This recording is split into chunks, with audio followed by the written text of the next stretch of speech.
बिस्मिल्लाहिर्रहमानिर्रहीम। मैं लैला खान अपने चैनल में आपको खुश आमदीद कहती हूँ। अस्सलाम वालेकुम व्यूअर्स। आज आपसे जो वजीफ़ा शेयर करने जा रही हूँ ये हर किस्म की बंदिश, रुकावट, मसाइल, मुश्किलात दूर करने का एक ऐसा आसान सा अमल है, लेकिन इतना ज़बरदस्त और इतना ज़्यादा कामयाब अमल है जो आपसे शेयर कर रही हूँ। इंशाअल्लाह ताला आपने इस अमल को लगातार करना है 11 दिन, और 11 दिन के अंदर अंदर अगर आपके काम कोई ऐसा काम है जो बनते बनते बिगड़ जाता है या अचानक से आपको मुश्किलात का सामना करना पड़ा है और या करना पड़ जाता है, अक्सर बंदिशें होती हैं, रुकावटें होती हैं और आप चाहते हैं कि वो हमेशा के लिए दूर हो जाए, तो बस आपने 11 दिन लगातार ये अमल कर लेना है।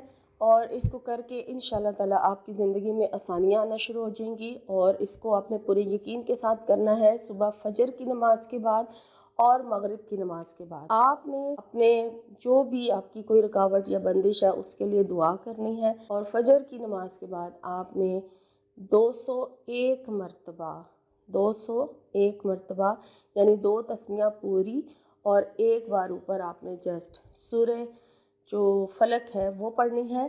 पहले आप दुरूशी पढ़ लें, अपने मकसद की नियत करके दुरूशी पढ़ें और फिर 201 मरतबा आप सूरह फलक जो है वो फजर की नमाज के बाद पढ़ेंगे। और फिर उसके बाद दुआ मांगे अपनी बंदिश हटाने के लिए, जो भी जिस मुश्किल से भी निकलने के लिए आप दुआ करना चाहते हैं। उसके बाद फिर दुरूशी पढ़ें और फिर मगरिब की नमाज के बाद आपने इसी तरह से सूरह फलक नहीं पढ़नी बल्कि सूरह नास पढ़नी है 201 मरतबा, और सूरह नास पढ़नी है। और इसी तरह से आपने अपने उसी मकसद, उसी रुकावट, जो भी जितनी भी जिस मामले में भी बंदिश होगी वो ऑटोमेटिकली दूर हो जाएंगी। इसी तरह से आपने 11 दिन तक इस वजीफ़े को कर लेना है, इस अमल को कर लेना है। इंशाअल्लाह ताला 11 दिन के लगातार इस अमल से आपकी हर मामले से अगर बंदिश या रुकावट है वो दूर हो जाएगी।